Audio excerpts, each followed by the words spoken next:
guys তো মই এতিয়া বাৰ্থডে খাবলৈ যাম মোক লাইক শ্বেয়াৰ কৰিব দেই আজি মই নতুনকৈ ব্লগ আৰম্ভ কৰিবলৈ বিচাৰিছোঁ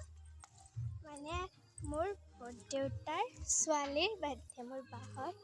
তো মই আহিছে একদম ওচৰতে সেইটো আমাৰ ঘৰ এইটো আমাৰ ঘৰ তো গান লগাইছে একদম পুৰা ফূৰ্তি কৰি আপোনালোকক বেছি লং ব্লগ আইতা বকিছে তাৰে পিছত মই আহিছোঁ